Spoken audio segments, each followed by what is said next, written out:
Come ask a dumb question. Come ask a good question.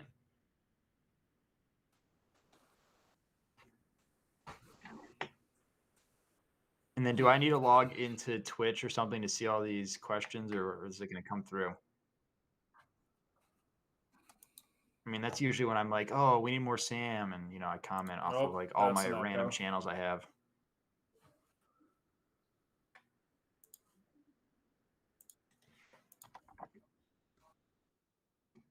Yes.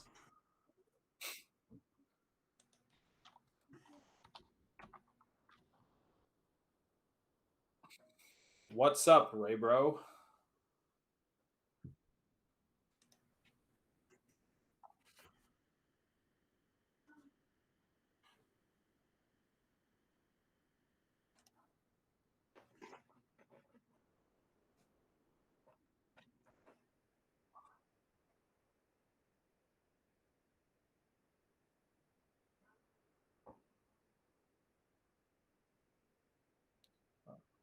Yes. I hear you.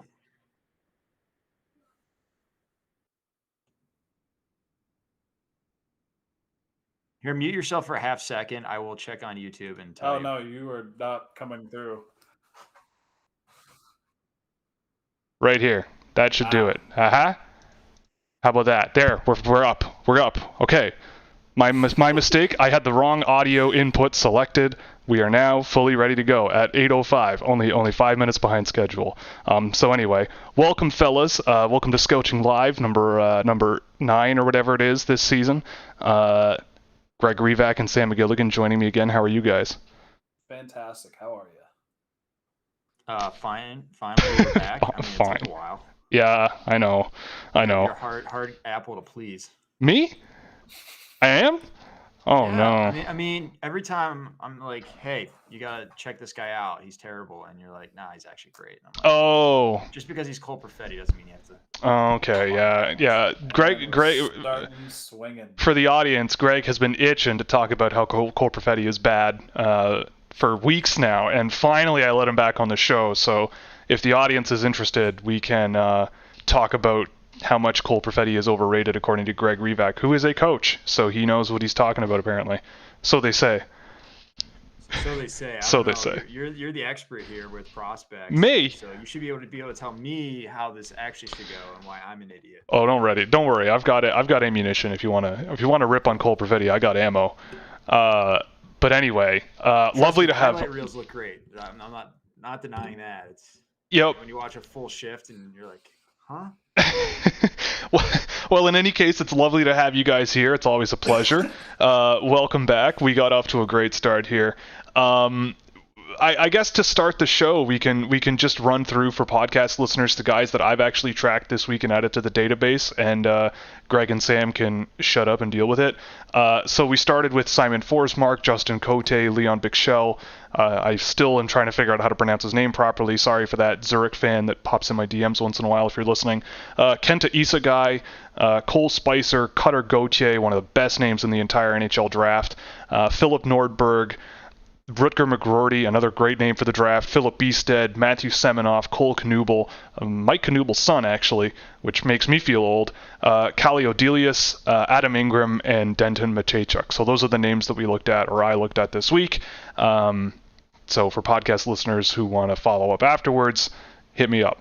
But anyway, we'll jump in. First question of the night from Stephen Can't Game. Thoughts on Samuel Knazko on his way to Seattle? Now, Greg, I don't expect you to have seen a ton of Samuel Knazko, but this is a guy that I dig. Wait, Samuel Knazko's on his way to Seattle? Like,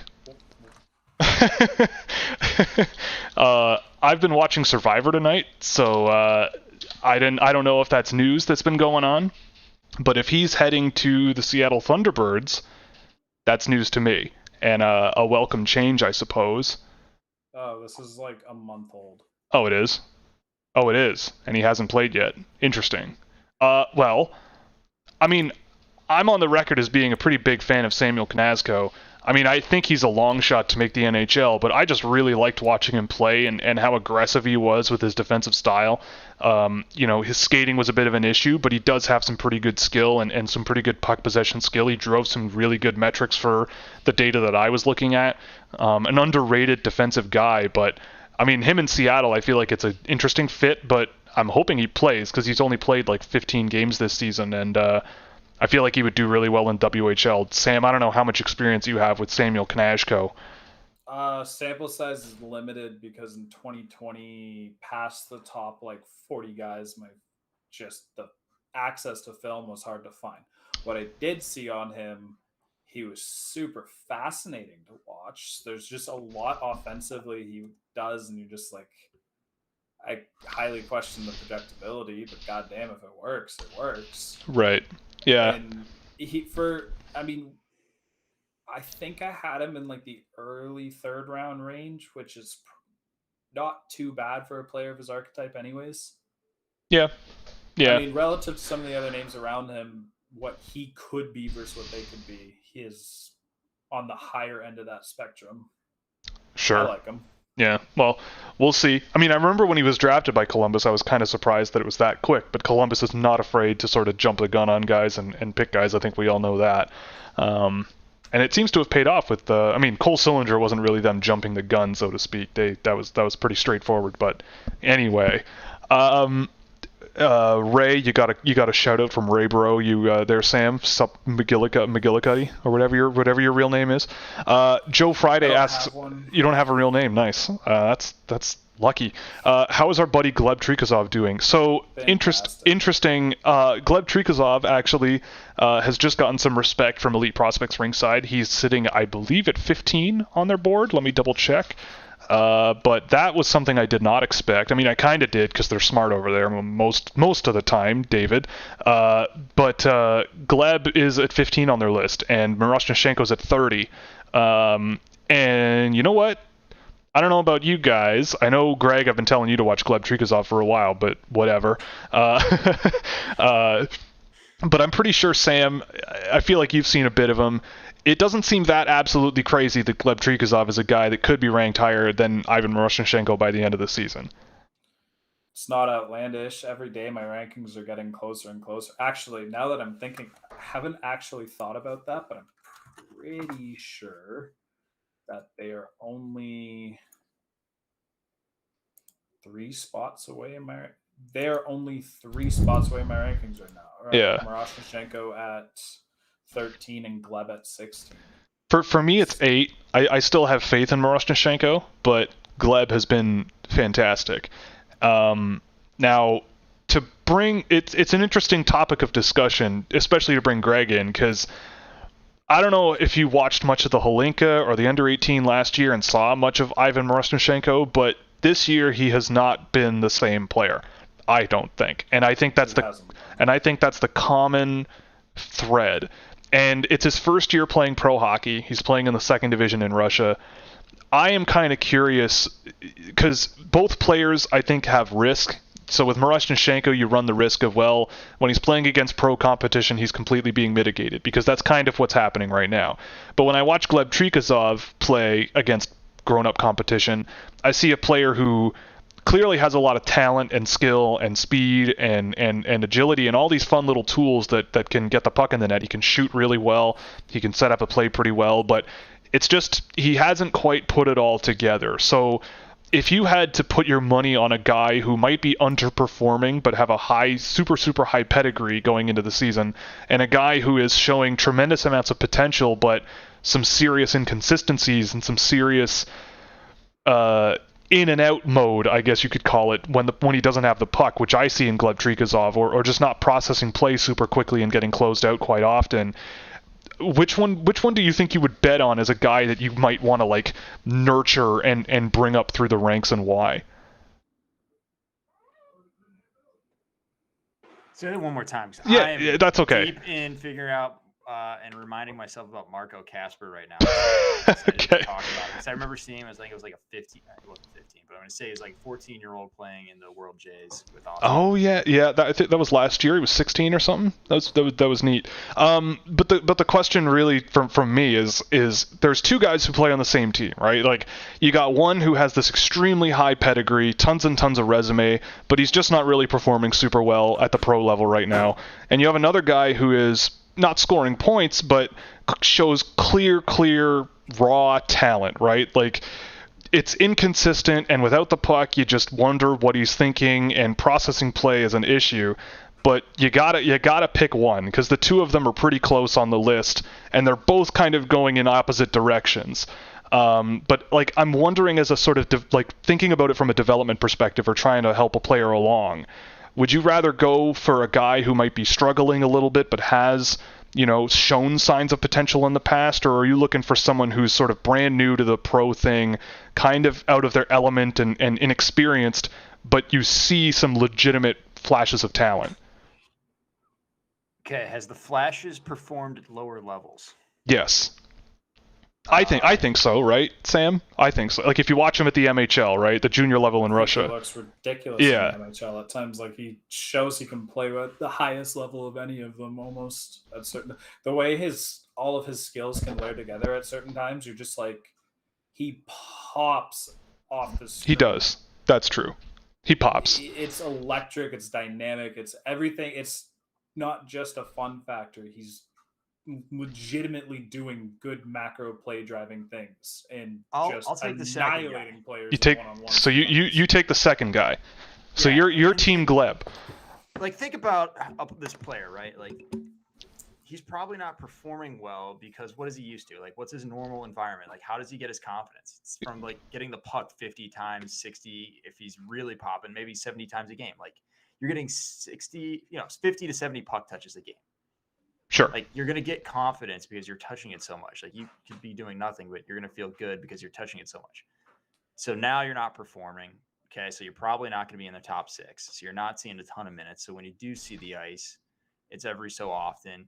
Now you're not seeing the puck. Like you've got to completely redefine your confidence based off of the process and the preparation. Like that's just the evolution of a young guy. Like same thing with Rasmus Dahlin in Buffalo. Like the guy went from Frölunda, where he's basically touching the puck, 50, 60 times a game. And he goes to Buffalo where he's getting buried in his own zone. Maybe he touched it at 20, 25. And when he does touch it, it's absolutely terrible conditions. So he tries to make something happen. Now he's turning it over. Now you got the spiraling down thing of like confidence. Mm-hmm. Kruger went the way of, hey, you need to simplify your game, stay back, blah, blah, blah. Okay, well, now you're completely taking the kid out of his element. You're redefining who he is as a player. Like you're completely wrecking him. Then you got a Don Granato who comes in and wants to play off those strengths, get him back to what made him who he is, which Dahlin is arguably, like I would take him over Owen Power any day. You're not going to get any fight from me on that. Yeah, but I would also take him over Owen Power any day. At the same age, absolutely. And even like as we've seen them progress in their career, like Dahlin just has some things that are just elite, like top NHL. Like if you trade Makar and Dahlin on how they came into the league, and Makar is immediately getting a ton of puck touches, a ton of ice time, like breeds confidence. Boom, he's going to try these things. He's getting a lot of puck touches. Then you got Dahlin. Like if you just swap them, I bet it's the exact same thing. Only we're looking at opposite stories, and Dahlin's going to be popping. Meanwhile, Makar's going to be struggling. Like it's the same thing there. So like I'm going to take the kid who needs to redefine himself, find him a better situation, and properly develop him any day. Like you want to see a good trajectory because it starts to tell you the story, what the kid's doing off the ice to prepare themselves to actually have success rather than a high pedigree. Because you're going to see more flops on that. I mean, there's every once in a while you get like a Kylington that comes out of nowhere, or Shillington, or however you pronounce his name, in Calgary. And like he'll finally find his way, but most guys just kind of like stall out unless they find themselves or get themselves in a better situation, a better environment. They just fizzle. Yeah. Like they could have like potential is my favorite word because it just means you haven't done jack squat yet. Gotcha. Yeah, I mean, I think I agree, and it is interesting you bring up the difference between a guy like Cale Makar and a guy like Rasmus Dahlin, like in how much the developmental system they're sitting in and who's managing their career can have such an impact on them. And I think that's something that I think a lot of people miss when it comes to analyzing prospects and sitting in this game. Like at a certain point, you have to let sort of probabilities sort of take over, and you never really know at the end of the day what's going to happen and how a coach can affect a player, because it can be either very positive or very negative. It could be a coach. It could just be an organization. Yeah. Like, look at the Montreal Canadiens. When's the last time they produced anyone? Right. Yeah. Anyone. It's a structural thing. And yeah, Sam's a Montreal Canadiens fan. For anyone who's not aware. Like think about like the guys the Leafs have had to lose throughout the years, like, and then they go on and they all have success. Yep. Like there's just how you set players up for success. Like the environment you create is so powerful as a coach. Like you don't want to blame a coach, and a lot of times it isn't a coach. It's just like you could have the best coach, but if you have terrible management supporting them, you're just like you need the alignment. Like that's the reason I think the Leafs are so valuable, is because there's alignment from AHL, ECHL, scouts here, scouts there. Like the organization itself is on the same page. Exactly. Like, yeah. You need to stick to an identity and just go with it. Like you can't be bobbling up and down. We're going to do this, we're going to do that, or just try to piecemeal it together. Like that's my problem with an organization like Montreal. I mean, Montreal's the easy one to pick on. I mean, Buffalo just went down to the bare bones and average drafts. Yeah. Yeah. Like again, you just like set yourself up for failure because you failed too long. Yeah. Like, all right. Complete rebuild doesn't work unless you have like the resources to like quickly pick it up. Right. Yeah. Like what do you do when you hit bottom, right? Like where do you go? Yeah, so it's like the player themselves, right? Because you're placing a bet on the player, and then it's like how do you nurture that bet? Like that's my problem, is like once we do place it down, like how do we, like I coached high school hockey 1 year as an assistant, and I just wanted to rip my hair out because we're working on power play and PK for 40-60% of the time. And it's like, okay, well, what about our third and fourth liners? Like we just buried them in developmental hell. Like we got guys coming from JV who are stepping into the top six. These guys have been here 2 years and they're still on the third line. Like I think it's plain as day to see what's going on here. Right. Tangent. I bet we have a ton of good questions. No, it's all good. Yes, and there are a ton of good questions. So Thomas Killiam asked about Owen Beck. I honestly have not seen him yet. I have him on my list. I don't know, Sam or Greg. I don't think any of us have. He's getting a lot of in like the background, but not enough to make a good comment. Yeah. I mean, what I've seen of him is. I just think he's fine so far. Like on Mississauga, I like Luca Del Belbaluz quite a bit, but not. I don't know. I'm a little bit skeptical of Owen Beck at the moment, but I haven't dug in deep. David St. Louis of Elite Prospects Ringside is here, and he asked about Ivan Miroshnichenko and the debate that went on Twitter about him today. I believe it was Cam Robinson who put something out. I mean, we can circle back on I believe we can circle back on Ivan Miroshnichenko, but I believe I could be wrong. But the question originally posited from Cam was, if you still have Ivan Miroshnichenko in your top 10, how do you justify that decision based on how he's played so far this year? And, I mean, my angle is that players don't forget how to play hockey, I don't think, year over year. Especially when they're going from junior hockey to pro.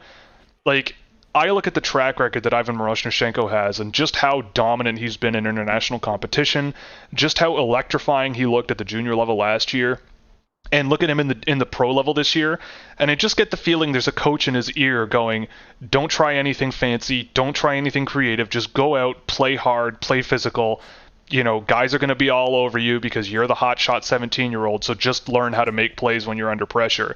And that's basically all he's done, and he's struggling. And I just get the feeling that, especially in transition play, he's kind of struggling there as well. And I just feel that it's kind of wrong to take that and go, I guess he's just not very good. Like, it just doesn't make sense. Like, this happened with Atu Ratu last year, where he had a very underwhelming draft year when there were very clear signs that something was wrong. Like, something's just not right in his head that is putting him in a position to undershoot his potential. And as soon as he gets out of Karpat and into a situation where he's playing more minutes and with more belief from coaches than playing bottom 6 minutes on a really good Finnish team, he's flexing his muscles a little more. He's scoring goals again. He's kind of finding his groove. So I feel like with Miroshnichenko, it's, I mean, I don't know how Russians coach their teams, but I get the feeling that there's someone in his ear that's kind of switching things up for him a little bit so he can adapt to being a pro, but it's having a negative effect. I mean, I don't know, because I watched him a lot last year, and I did not see the player that is there this year. So which one is it, right? And I get the feeling that I'm always going to bet on the best of what I've seen of a player and hope that he figures it out. And Sam, I know you've watched a lot of him this year, so I'm curious what you think. Very similar thoughts. The Ratu thing is the thing I keep thinking of, because it was around, well, not this time, but relative, since most people actually, no, it was this time for Finland last year, when Ratu's name in the rankings just started going down. And I think it got carried away very quickly and his name started tanking. And you're kind of looking at him and the pedigree he has and the talent that he has, skill set that he's shown, all the tools he's shown that he can layer, all the things that he could do. And everyone was just like, yeah, but I'm not seeing it in the last 8 weeks, so he doesn't have it anymore. Right. It's December. It's not, if Ivan Miroshnichenko doesn't show any signs of improvement and just keeps trending down the way he has been come June, then yeah, absolutely. Ivan Miroshnichenko a lot lower than top 10, top 15. Yeah. I can be on board with that. But it's way too early. And like you said, there's something off. I don't know if it's a coach. I don't know if it's just a mental block, because sometimes I think we forget that these guys are 17, 18 and confidence issues can be a thing. It could be adapting to pro. It could be a combination of a bunch of factors that we're not even considering. It's just too early. But when Miroshnichenko was at his best, he was a top 4 argument in this draft, by nearly almost everybody, with Savoie and Brad. Yep. I just feel like it's too early. There's some names who are just popping off to a level where, yeah, you absolutely can just be like, well, at this point, I wouldn't take Miroshnichenko over him. I agree with that. There's names who have moved up in my top 10. Miroshnichenko's fallen from 4 to 13. But there's a difference between someone getting buried based on the situation and then guys that haven't figured out a way to just find a way to get in a lineup. Yeah, make themselves valuable and work their way up. Yeah, I think with him, it's what is it for him, right? That's my question for you guys. Yeah, is he showing ways oh, hey, I'm gonna start here and then build myself from that? I mean, he's trying to play. He's trying to play a small area game. A lot of the times, he's trying to handle pressure. He's trying to not overthink things and make simple decisions. And it's really weird because it's not working. I think the weirdest part about him is that when you watch him at his best, the simple decisions come so natural to him, and he also has the game-breaking talent. Whereas this year, it's he's trying so hard to focus on making it simple that he's now not doing it right. And it's making it look way worse because he's adapting to pro in the process of it. There are some times, though, where that little bit of natural talent comes around and you're just like, holy shit. And then 4 shifts go by and all he did was make 5 pass attempts and 3 of them were incomplete. Yeah, I mean, the thing that, I mean, Greg, you mentioned it maybe it's just he's not doing things to earn ice time. And I think with Miroshnichenko, he's playing minutes. Yeah. But the thing that I think is kind of lacking, and you can get away with it in the Supreme Hockey League and the VHL, you can kind of, he's not really moving the needle in a way that you would expect even a good junior-aged player in that league to do. I remember, my litmus test for guys like this is I always go back to Rodion Emirov when he was draft eligible, and just how much of a needle mover he showed at times in the KHL even. People ask me about Danila Yurov all the time, and I just see a guy who's not really moving the needle, which is why he's not playing a whole lot. Whereas Miroshnichenko, I think he's not really moving the needle, but he's playing enough where he probably should be. So that makes me think they're just trying to get him moving and trying to get him chipping in and getting those simple things down. Because like Sam said, they clearly have faith in him. Sam's right. I mean, it is very much like his game is focused on small areas and really simple, effective play. And it's not always effective, right? It's just not executed very well. But the thing for me, I track the data with him, and I've seen him play quite a few times. I've got 2 games of data tracked, and it all kind of feeds into the same thing with me. Like, he's a very low volume passer because he's not touching the puck a whole lot. He's low volume offensive transitions. If on defensive ones, he's actually relatively high volume, but not super effective because he's kind of weak on his feet. He's strong and resilient, but in terms of chasing pucks down and getting pucks back, it's still a work in progress. But then if the puck is in the offensive zone, you do see him finding space and creating room for himself and getting shots off and getting chances and creating chances. All these things that you want to see out of players, but his complete game is kind of lacking. So I think they're trying to get him a little bit more comfortable, I think, more than anything, and a little bit quicker on his feet, because I feel like he doesn't have that escape velocity, that escape gear, that quick first couple of steps that can help create some space, whereas for him it's more like, I'll get the puck, someone comes after me immediately, I can spin off of that pressure, find a passing option, or just dump and chip it up the boards, right? Like, it's that really simple game that's not really being executed super well that I think is making him look pretty poor. But like Sam said, it's only December 1st or 2nd or whatever it is. So I think if it's April and we're still in the same boat, then yeah, like, I don't think I would want Miroshnichenko even anywhere close to my top 20 maybe. But there is a lot of upside bet there because of what he has been able to show in the past. So I don't know. I'm not particularly ready to swing the pendulum to the complete opposite end of the spectrum and say he's a bust. But there are things that you definitely want to see more of that are kind of going, all right, what have you done for me lately? So I'm with you on that one. But yeah, I say we move on to Kasper here. Yeah, someone asked about Marco Kasper. We were just talking about Marco Kasper very recently. Yeah, we can dig into Marco Kasper. I'm really starting to become a fan of him. So the question is the offense limited with Kasper? Is it a case of a player not getting a lot of ice time? And I think he's been playing relatively often. He's not like getting completely cratered in ice time, but he's playing like bottom 6 minutes, and I feel like that's kind of the role he's going to play in the NHL. But I do feel like he's going to be an NHL player. Like, he's 22 on my board because I think at a certain point in the NHL draft, you kind of find these guys where you can easily identify them and go, all right, this guy's probably going to be a perfectly reasonable bottom 6 player in the NHL.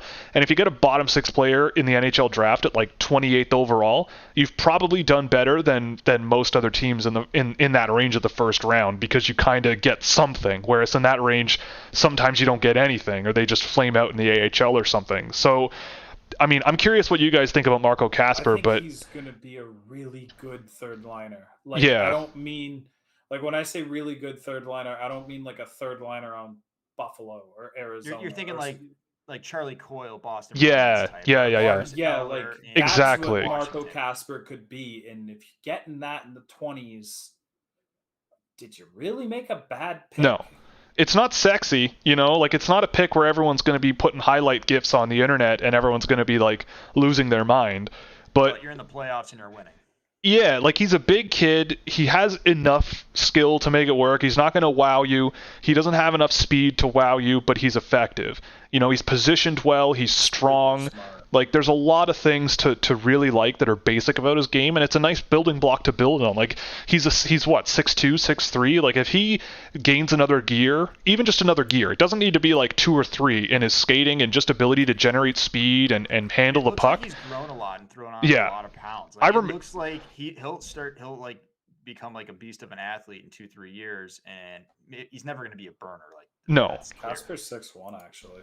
Oh, he looks bigger. He looks like he's grown height and width. So well, Greg, you mentioned he was playing on the Austrian team last year, and I remember looking at him and going, okay, this is kind of interesting, this 16-year-old Austrian kid, but he looked a little bit shrimpy out there to me from what I remember. He looked pretty small, and this year I definitely don't see that. I think he's grown quite a bit. I think that's something you have to take into account. Like, this guy is getting used to his new body. Like, Austin Matthews, when he found an extra gear, when he dropped all that weight, like, he took an extra, like, he needed to learn how to control his skating again. Right. He kept going a step too far, and it just threw off the entire offensive timing for him. Yeah. I mean, he's an unbelievable player, and he basically one-timed his way to, an amazing season still. But, I mean, that's why he's one of the best in the world. Right. Kasper's not in that realm. No. But, like, you could see the guy's body is clearly changing on him, and he needs to get used to all of those little things. But all of the underlying tools lead to, as he becomes a better athlete, especially by the time he's 23, 24, like, it screams middle 6 guy who could probably fill up on your first line here and there. Yeah, he's one of those guys whenever I've watched him, he's this like they come along once in a while. It's like these blatantly obvious players who are overseas playing pro hockey or whatever, and you can just blatantly tell that they're playing a North American style game that coaches I think are going to like. You know, it's not it's super simple. It kind of reminds me of what I thought about watching Ronnie Hirvonen a few years ago, except he's just bigger than Ronnie Hirvonen. Like really simple, effective, smart hockey, and then in the offensive zone, just go to the net. Like you're big, park yourself in front of the net and just do stuff. Like that's and that's kind of where Kasper's got his goals so far this year. He has I think 4 or 5, and He's and just a an effective player. Yeah, it's just effective.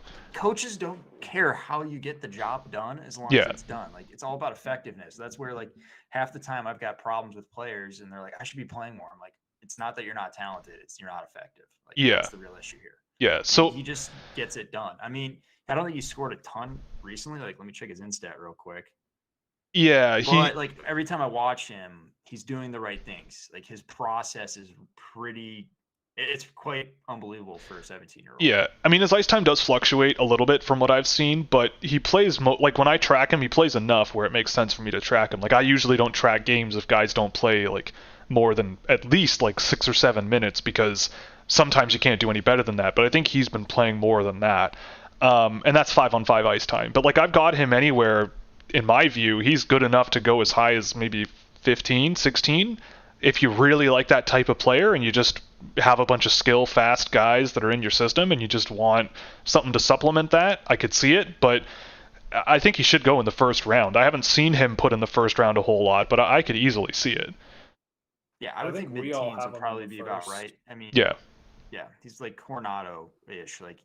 Yeah, kind of. Probably around the 20s, but I bet someone will swing on earlier just because of the background he's shown, and like you can see the elements that are missing are easier to add on. I mean, he doesn't have that wow factor like a Lucas Raymond, but if he did, he'd be top 5. He's already playing like a pro in a good pro league. Like it's not a Marco Dano situation. Right. One more thing will be very interesting to watch with him juniors, because Austria is going to be terrible, and he is going to need to play like 30 minutes a night, I think, to keep that team afloat.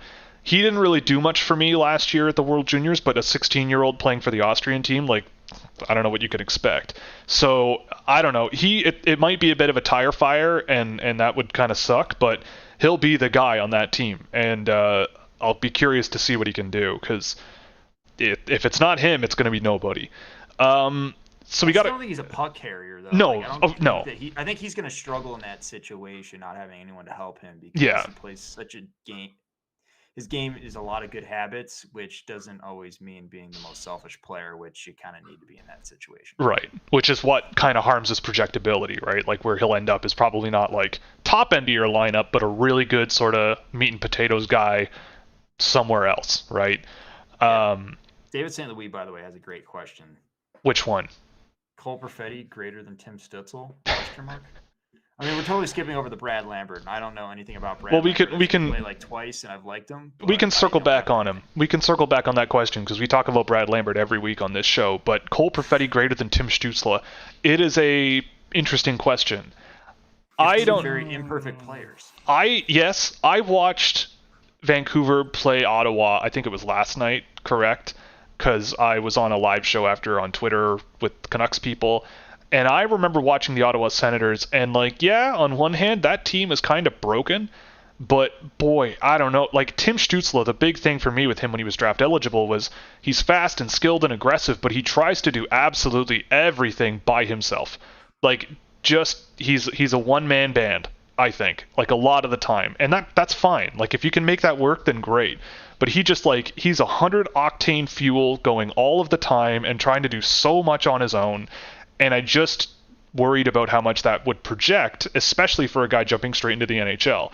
I mean, for me... It's the same situation as Dahlin. It's like when I watch him, again, I'll let you expound on this, but like, he's a guy who needs someone else at this moment in his career. Like, he either needs to be the guy who just like tips a puck to a teammate, gets open, and then rips a shot or builds speed and grabs it. I don't think but that's like in the mental state to do that. Yeah, like, that's the weird thing. Let someone be that guy for him. He robs his teammates of so many opportunities and just regular positive chain link sequences. It's just, he just, all the talent and skill to play drive as good as anybody in the NHL and zero desire to want to do it. I mean, I will say that watching the Ottawa Senators, I mean, I look at Tim Stutzle, and he, at one point, like, he was playing with guys like Josh Norris and Drake Batherson, I believe, and I think that those are guys that he should be able to work with. Like, that's the type of players that the Ottawa Senators have that I would want him playing with.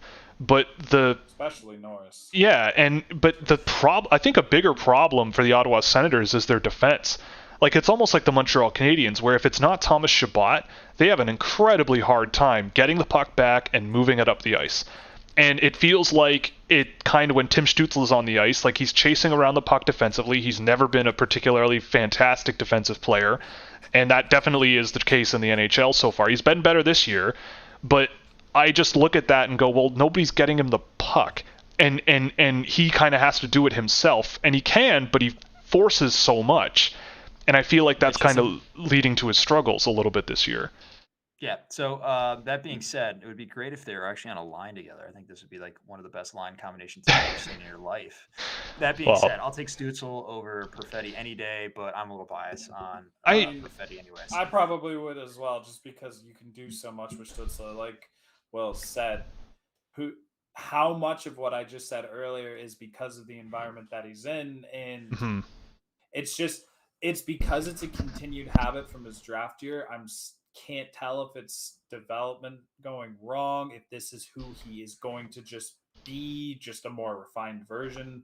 Is he ever going to start playing, more as a team player with skilled players and seeing what, like, 3 amazing guys on the line is instead of 1? But I don't know. Yeah. It's just too early to say with him. There's a lot of questions and there's no definitive answers because I don't think he's a Nail Yakupov. Like, no.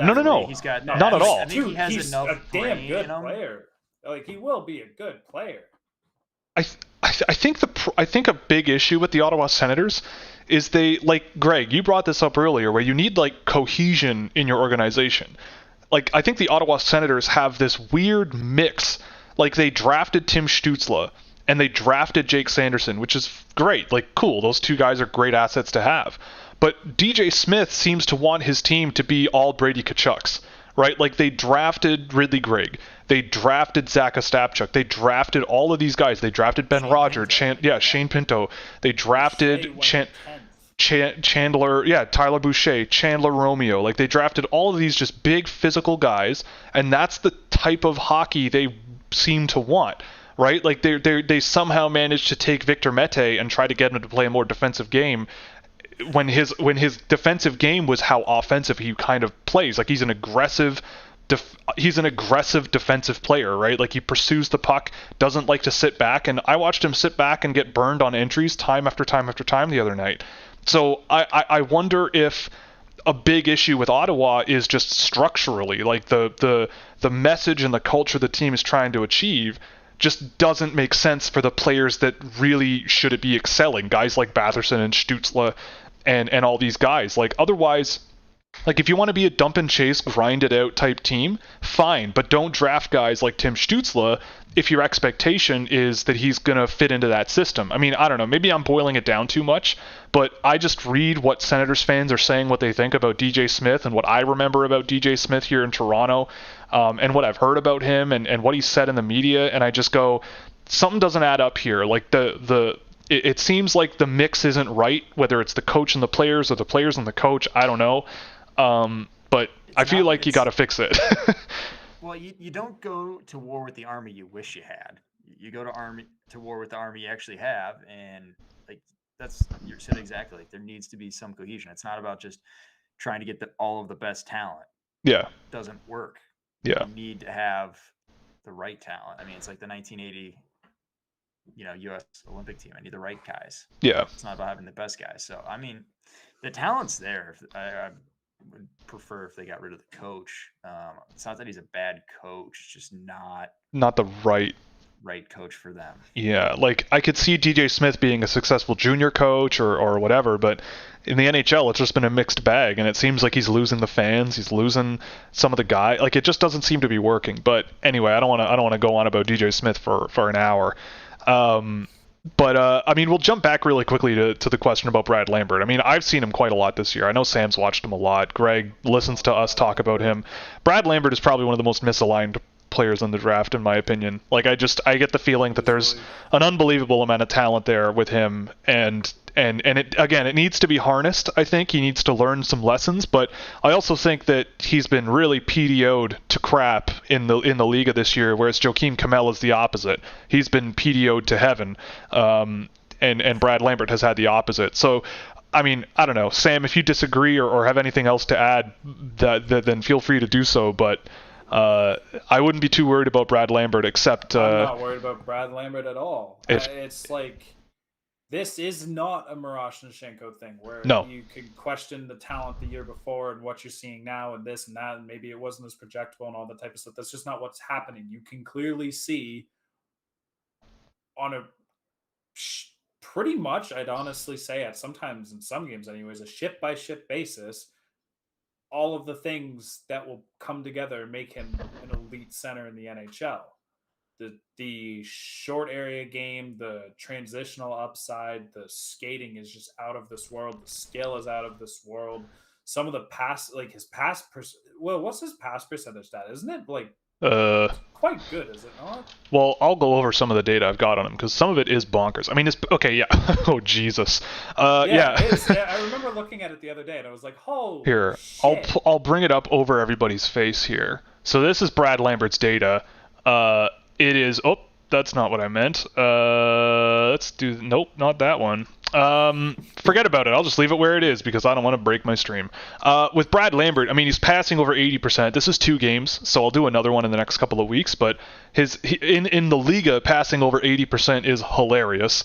What I love about him is that he's involved in a third of his team's offensive transitions, and 85% of them he maintains control, which is absolutely astounding. Like, very, very few players come even close to that, even at the junior level. Like Marco Rossi and Cole Perfetti were 80% plus guys offensively with efficiency, and not very many guys come close, and that's the OHL. So Brad Lambert's track record, again, it's like Atu Ratu. There's all of these little data points you can pick out that goes, okay, he's doing a lot of the right things, but it's just not all coming together, right? Like Brad Lambert only is participating in what this metric is, shot attempt creation percentage. So that's just the percentage of the team's shot attempts where Brad Lambert is either passing it to the person who takes it or doing it himself. And he's a bit hesitant to shoot the puck quite a bit. He's more of a perimeter playmaker, and I think that kind of leads him to suffer a little bit when it comes to offensive generation. But it's like Jean-Luc Foudy almost, but better. Like, he's taking the puck from the defensive end and putting it in the offensive end with strong control of the puck,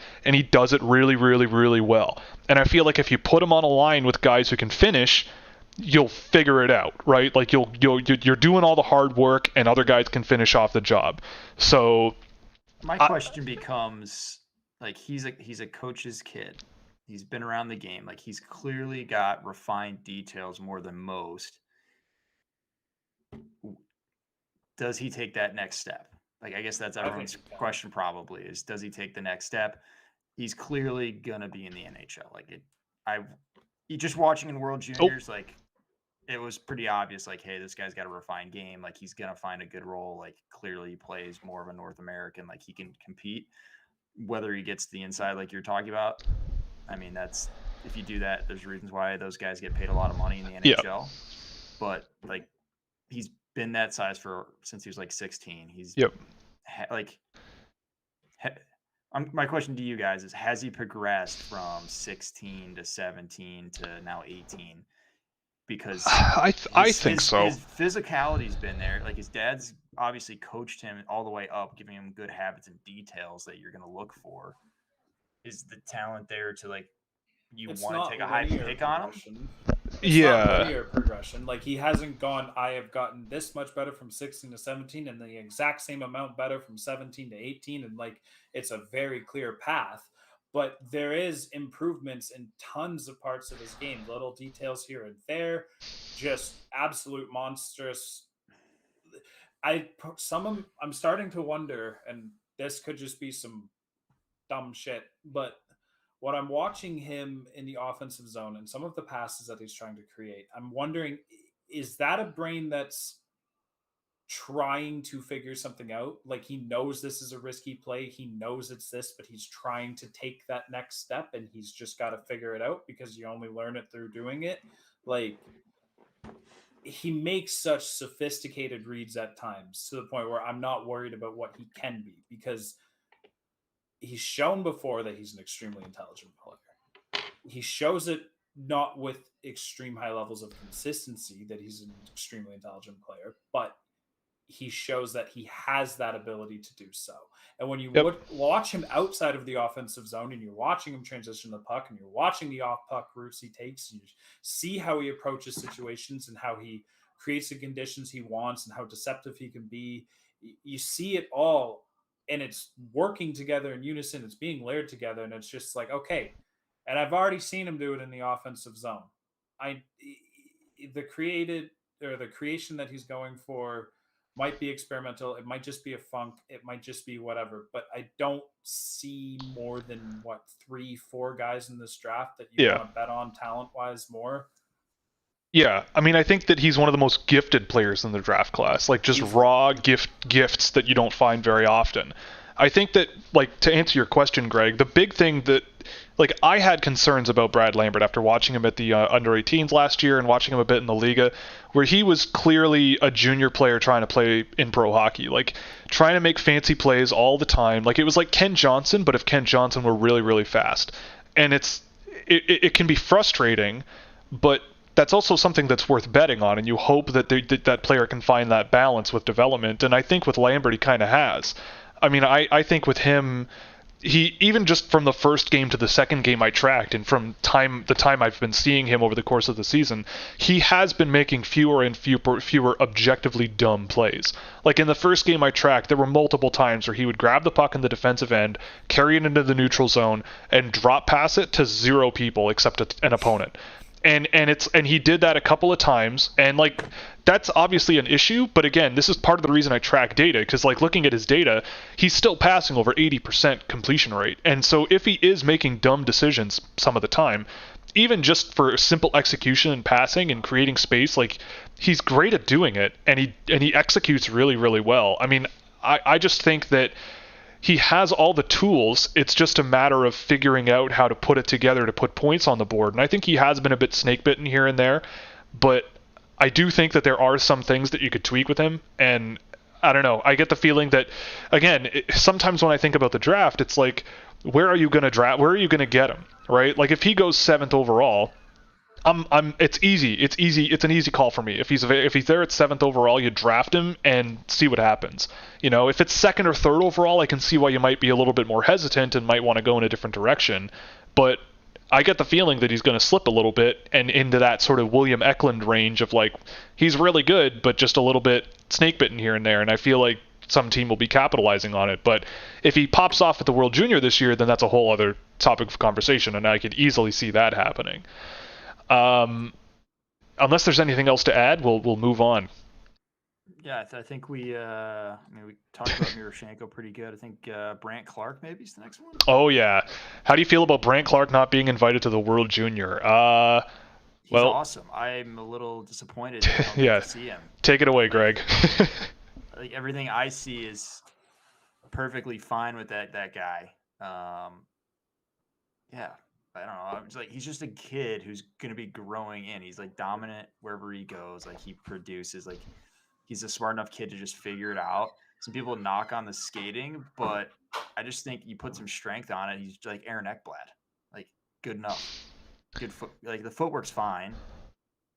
Like, you cleaned it up at the NHL level. Like, they got skating coaches. Like, I don't see where the issues are. Now, where he is currently, like, he's a junior player, big guy. I think he's fine. I don't know. Well, you guys probably have better eyes on him at this point in his career, but every time I watch, he's looked ridiculous in Barrie. Yes, he has. He's looked quite good with Barrie.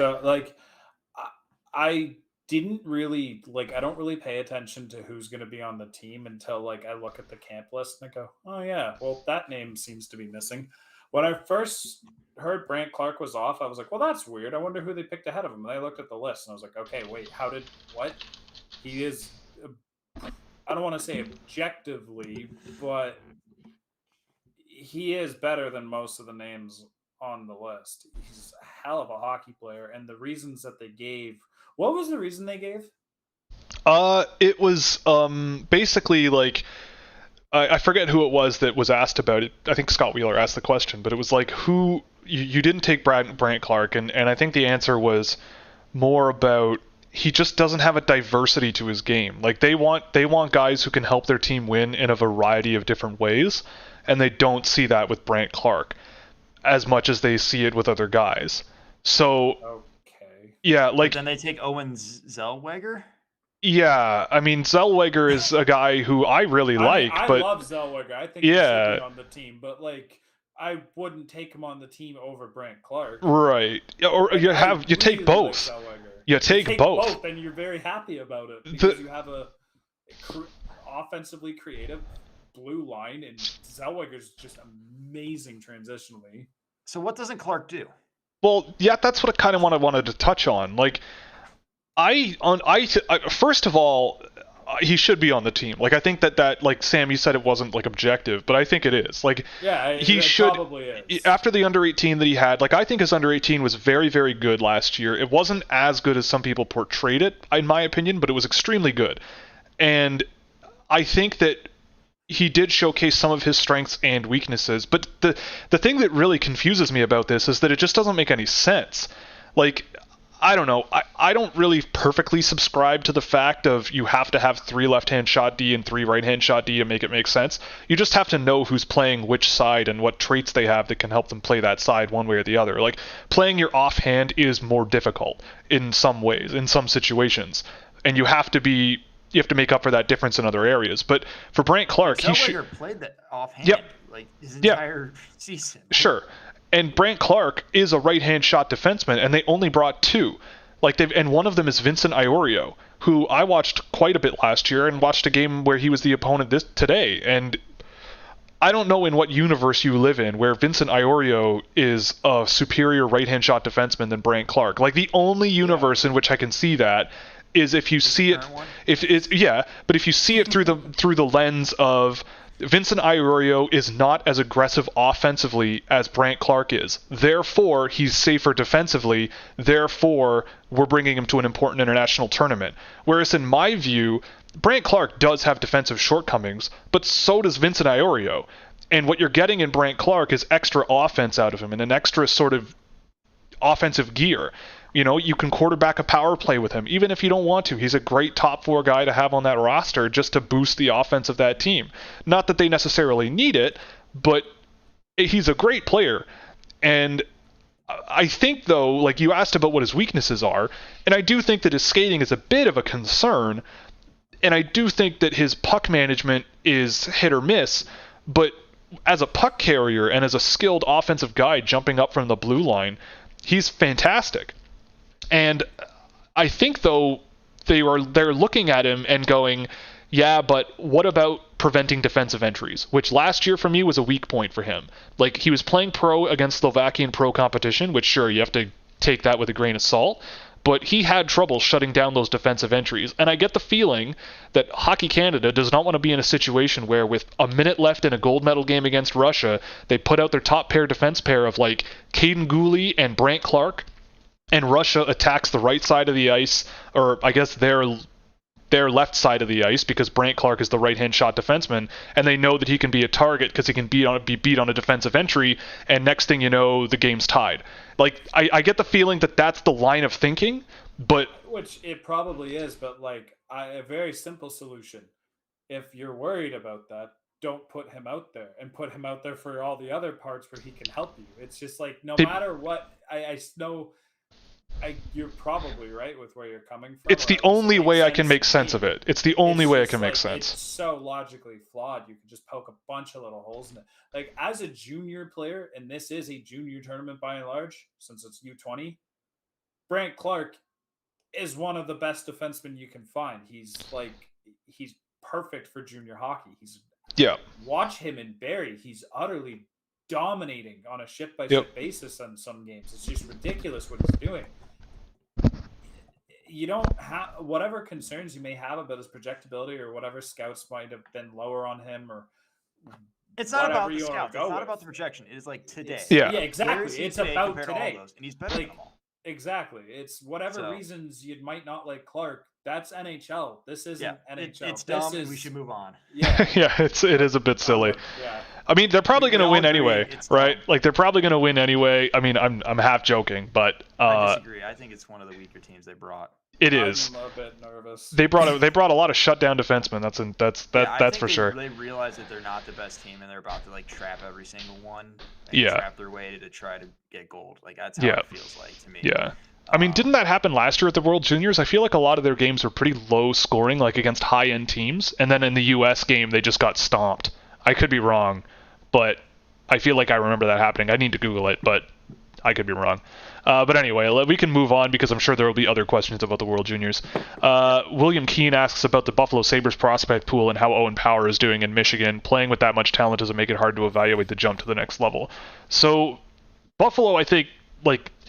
First off, they made a great decision by sending him back to Michigan. Yes, Yes. 100%. That was 100%. Everyone any hockey person can agree that that's a good decision. So I think they did the right asset management with Owen Power. yes, To send him 100%. back. and I think no, go ahead. I think that it's not necessarily harder to evaluate whether or not he's going to make it into Michigan next, or whether he's going to be able to adjust the NHL next year.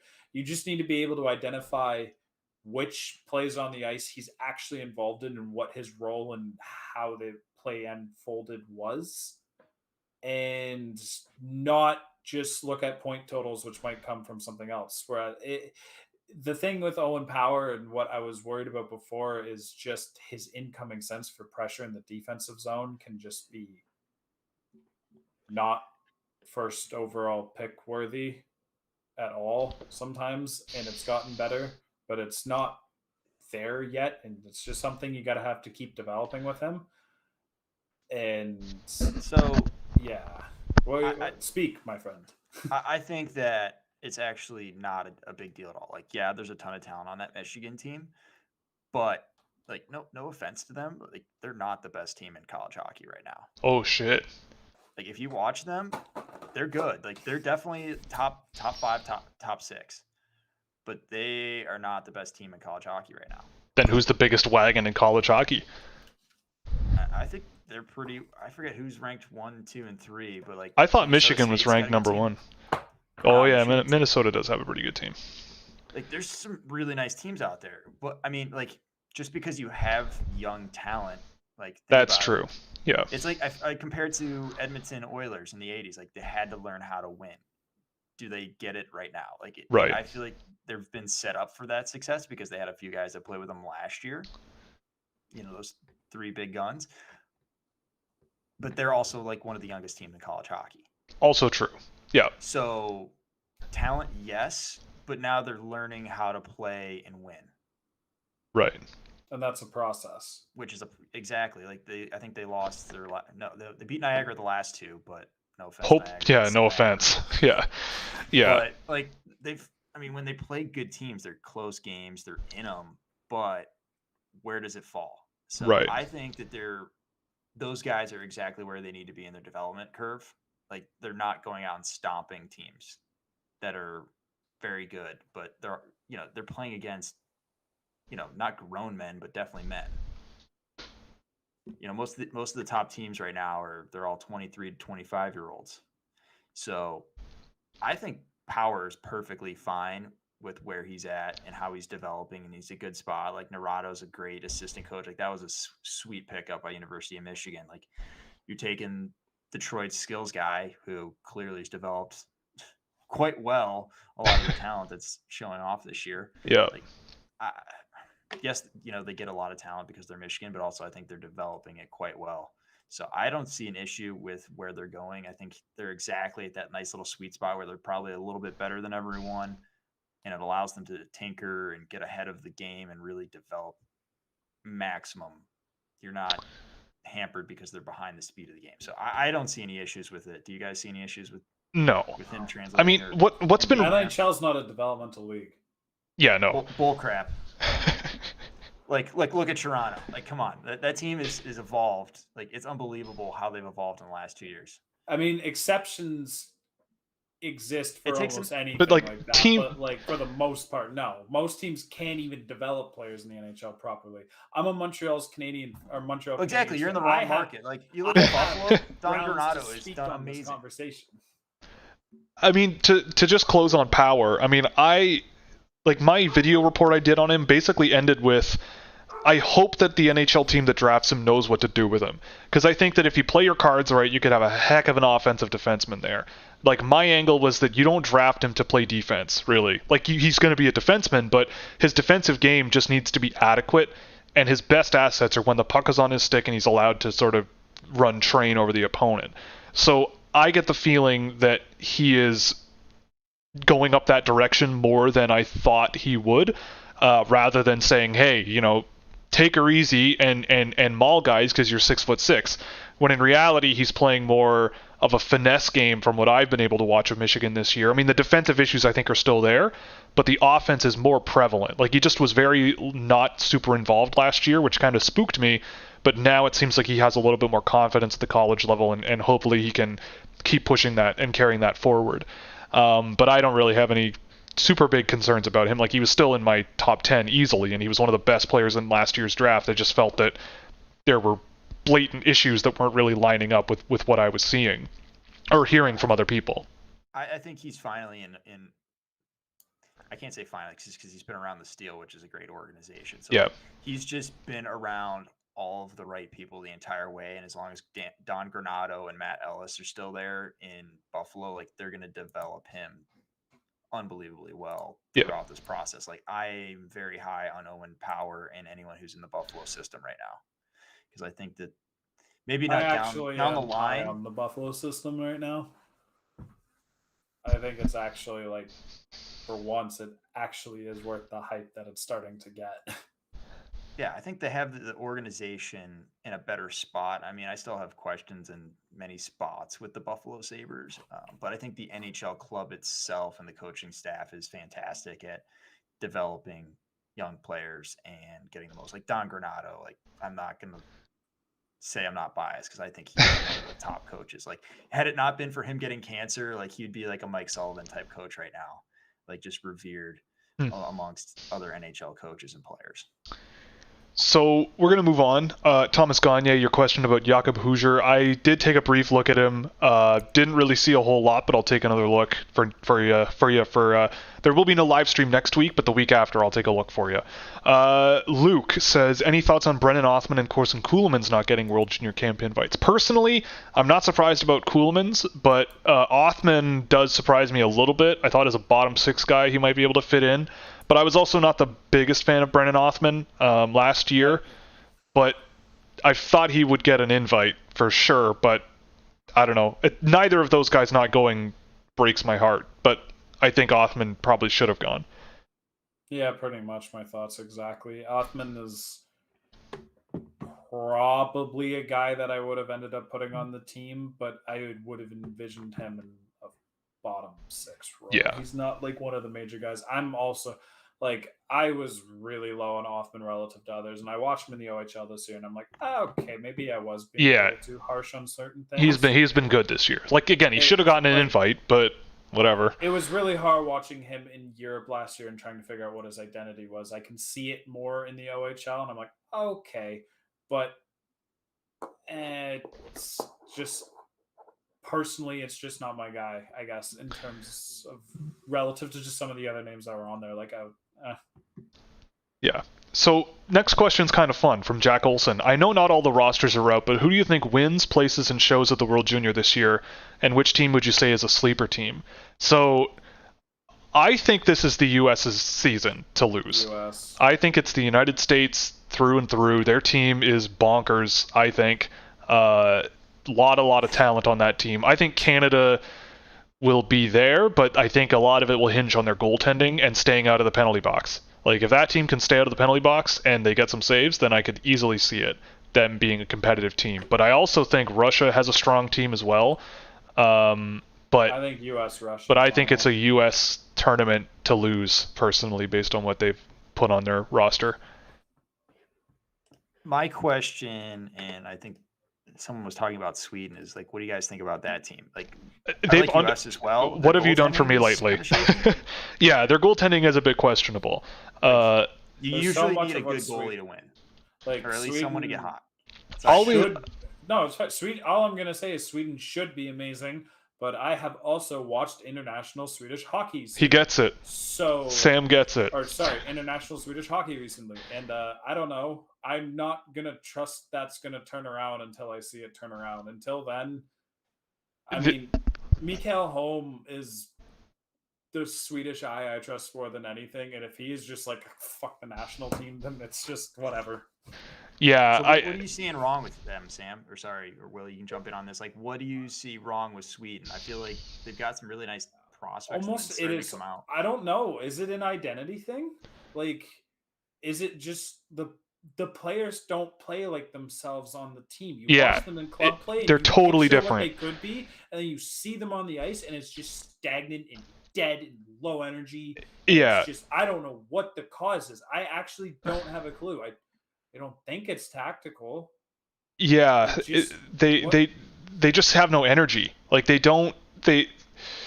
like I can't tell you how many times I've watched guys like Simon Robertson like dangle the pants off of guys in junior hockey in Sweden, or rip shots top shelf and you know, scoring big time goals. And you watch him, for an example, in the international tournaments, and he's invisible. Like, he's not doing anything. He's not moving his feet. He's not showing the skill. He's not showing the shot. He just has nothing in the tank. And that can be copy-pasted for pretty much every major Swedish player. Like Isaac Racine last year at the under-18s was not the player I remember seeing him against junior competition at all. You know, it's ubiquitous. Like it's simple sounding. Like it's like, oh, all the guys just seem like they don't care. It's like they're not being motivated, and it just seems like a psychological thing rather than a talent thing. And I mean, was their streak broken last year at the World Juniors of winning preliminary round games? I don't remember. I'm gonna look it up. They lost one in overtime. They lost one in overtime. The page is loading now, but I trust you. So I don't know. Like, maybe they can get back on the horse and keep her going, but yeah, they lost twice. The U18 and the Holenka Swedish rosters were just flat. They were just flat. Yeah, even the Holenka. Like players who, like, the idea of playing for the national team tends to be something of an inspiration for so many junior players, and it's like Sweden shows up like it's a burden. Not saying that that's how the players think or anyone in the organization, or I guess not organization, but you know what I mean? It's not like how they think, but it's just from an outside perspective watching it, that's what it looks like. I don't know how to speak on it more than that because it's so just So I got a quick question on it for you guys. Like, yes. In the past, Sweden is known to possess the puck to no stop, go side to side, but like a very thinking man's type hockey. And it sounds like everything you've been telling me is like their best players are more run and gun type players nowadays. Like speed, a little bit burners, and like if you take a burner and you try to put him in a thinking man's system and like that's how you play to the identity, like you're gonna have problems. It'll be interesting to see who makes the team. It'll, because I don't see their roster listed yet. It'll be interesting to see who makes the team. But Louis Ramey, you coming? yeah, I don't think so, man. But you know, Sam, like call Stevie Y and tell him get him on the phone. Yeah. I got him on speed though. Yeah. I just don't know. Like it's hard. It's like they're like that. It's like they're that run and gun type of team, but they don't run. You know? It's very strange. And so I hope gun from a distance. I hope that they figure it out. I think there are talented players that can help Sweden play better. I mean, they lost 2 of their preliminary games last year and then lost in the quarterfinal. And I wonder if it's going to be a similar season for them this year at the World Juniors. Like, the question asked about the team that you think could surprise people, and I look at the Slovakian team and think maybe they don't win a quarterfinal game, but they might be one of these teams that steps up against a Canadian team in a quarterfinal and pushes them against the rope. Like, I look at their group, and they're young, but they do have some guys, especially up front. Like, I'm looking down the list here. Martin Kromiak, Dalibor Dvorsky is a top prospect for next year's draft. I think he's the leading scorer in Sweden's under 20 level this year. They've got Philip Mishar, who's one of the smarter players up the middle that I've tracked this season. Alexei Mikluka, who is quite skilled and fun to watch as an offensive player. Servac Petrovsky is off to a pretty good start in the OHL this year. Yuri Slavkovsky, of course, everybody knows who he is. And then on defense, you've got a decent group of guys like Simon Nemec, Marko Staka, Samuel Knazko. Like, that's... They have a goalie. They have Simon Likotsi. Is that the guy that they'll probably be... He played most of the games last year, I think. If they have a goalie, that's a team to watch out for. Okay, Think about, like, Nemec is, like, I don't know. He seems like a kid who could potentially jump to the NHL as soon as he gets drafted. Maybe, but he's a very good. He'll be very good against junior competition. I have no doubts about that. So this team almost reminds me of that Finland year where like Rasmus Ristolainen actually looked like a decent hockey player. Yeah, that sweet backhand 5-hole finish to win it. I remember that. Like that's what it reminds me of. But they also had UC Saros in that. Yeah. So you need that. Like they don't have enough depth, obviously, on the roster, but like the top end guys, like you can run Nemec for half the game easily. Yeah. And now you're, because look, like it doesn't matter what the U.S. brings, what Canada brings. Like you can only play 5 guys at a time. Yeah. So, like, I mean, and just by process of elimination, right? Like Austria is probably going to be a non-factor. Germany is probably going to be a non-factor. The Czech Republic, I don't think their team is going to be particularly fantastic, even if they bring my boy Yuri Tiacek. Switzerland, I don't think is going to be a factor. Slovakia might surprise some people. Sweden has been underperforming internationally. Finland, I don't think their team is going to be phenomenal, but they could have some good players. Guys like Samu Tuomola, Vili Koivunen, Atu Ratu should be there. Brad Lambert could be there. They might do it, but again, goaltending could be an issue for them. Russia should have a good team, but it'll be interesting to see how it shakes out. At the World Juniors here, like that team at this point, because all I'm hearing is like there's going to be some talent, but there's some major holes in a lot of teams. Canada's got Kosa, and he's been pretty good. And if he's got a good team in front of him, he can keep the puck out. I don't know who else will be bringing that level of a goaltender, right? Like the U.S. is going to have what's his name? Comesso? Good enough. Like Jack Campbell was not great. Like if you go back and watch that gold medal game, like he's on his ass for at least 3 of the goals. Yeah. Like trust me, I'm not looking for like world beater type, Askarovs where they're just going to completely one-man band shut down the U.S. Well, Askarov is eligible, so he may very well be there. So Askarov. Wait, is Wallstedt not going? Oh, Wallstedt will probably be there for Sweden. Okay, so yeah, there will be some good goaltending in this year's tournament. Because that would be my pick for best goalie at the tournament if I'm picking somebody. Askarov, actually, wait, no. Wallstedt, if Askarov's going, I'm and taking Kosa. Askarov. But that's probably the best 3 trio of goaltenders maybe ever. I forget how young all these guys are. I've been watching them play for so long. I forget how young they are. Okay. We'll move past the question about Sweden being dark horses because we just talked about how they probably aren't. Do you feel like some players are overlooked due to team systems they play in? Yes. For example, prospects that are playing in the SHL. How much of a factor does playing for certain teams have on development? I mean, I think a lot, but I think it depends on. It's all context. Yeah, it's all context. Evaluation, like this is all kind of factored in. I mean, there's definitely like guys that play more. There's more bias. It's just the same as like if you're standing in a rink, whatever end you're on, like you're gonna mention either the defensemen or the forwards that are attacking on that end or defending if you're on that end. Like just that little bias. But I feel like the best scouts and talent evaluators, and you guys are definitely in this, like you understand how that role fits into everything and like how does that fit into the development piece going beyond that year. Yeah.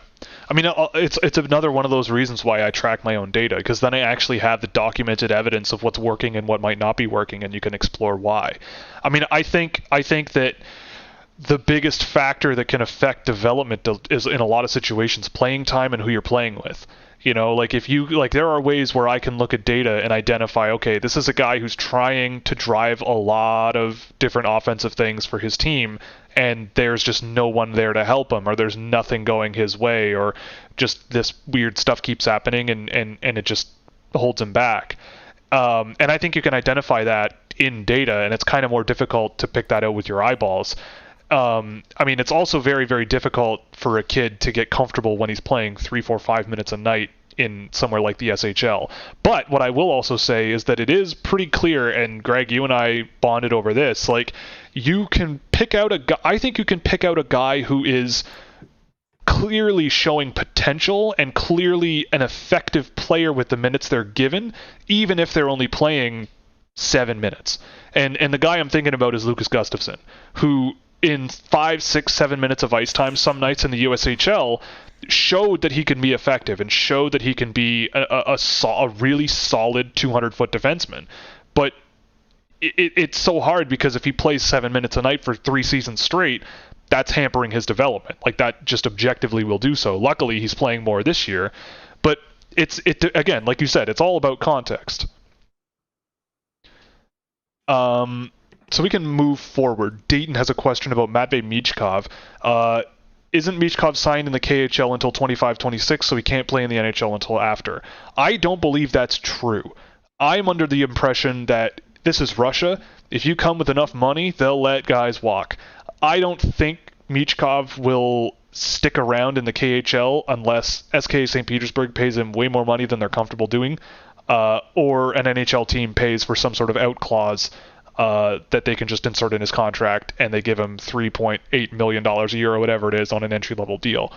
Unless they coerced him, like, there's no way he's not going to make the jump. Like, he's just too talented. I get the feeling that, like, Shakir Mukhamadullin 1 year, like, I mean, yeah, I don't think it's going to be a Kuznetsov, Tarasov type thing. Like, no, he's like, so, like, he should be playing in the KHL probably as a 16-year-old. His marketability, if the NHL knows how to market players by 2023 or whatever, like, I feel like his marketability right off the bat will be enough where he'll be making a pretty comfortable living pretty much immediately if he does come over. Whereas, I don't know, it would be up to him, right? Like, you don't want to make a 17 or 18-year-old kid leave their home country they've been in forever before they're ready, but he's probably ready to play in the NHL if he wants to, I guess, is the point.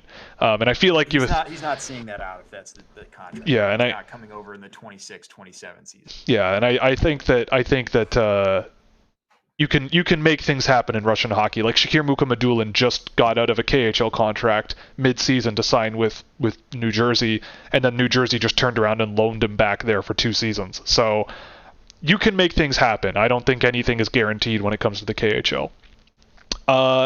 Jesse Barre says, oh yes, the Rangers fan, yes. Thoughts on big Kaapo Kakko? All of a sudden he's scoring with 8 points in his last 7 games, had a really bad start to his season. I haven't seen... time for draft plus... Yes. It takes time for players, and draft plus 3, it's like... Yep. Yeah, this seems like a par for the course. It is, yeah. I mean, I haven't seen a ton of Rangers hockey. I don't know about you guys this season. But I've noticed a few lately, actually, just to watch Lafreniere, and I keep noticing Kakko, and he looks fantastic. He looks awesome. He looks like the player back in 2019. I've noticed sometimes takes a few years. Well, I've noticed their younger players look more fleet of foot. You know, like guys like Lafreniere and guys like Kakko. They're not these sort of plodding physical guys that I think were under the sort of David Quinn world, whereas now I think they're being given a bit more breathing room and allowed to sort of move their feet a little bit more. They're leaned out a little bit, you know, trying to move a little bit quicker and be more dynamic. I don't know. That's just the basic thing that I've noticed with them. It's clearly helped Kakko, and I think time and experience is helping him there. And again, I say this almost every week. The NHL is really, really hard. It takes time for a lot of guys to figure out how to make it work. Some guys, like Oliver Shillington, it took him however many years, 5 years, to really earn those minutes, and it took Daryl Sutter, which is weird. But anyway, of all the guys, of all the guys, I think that the difference between years past and now is just the fact that they have enough guns in New York to actually run. Like, it's the same thing we talked about with Dahlin. Like he had nothing, so he gets shelled. Well, Kakko's touching the puck. He's feeling better. Like everyone's kind of feeling it. Like if you watch Lafreniere, Sam probably can talk on this. If you watched him, like obviously he was never gonna be like that number one franchise type guy, but he does look good. Yeah, I honestly do. I was convinced he was that guy at the draft time. I still see the flashes where I'm just like, you are a first line play driver. Like that is what you are when you are at your best. I think he'll get there.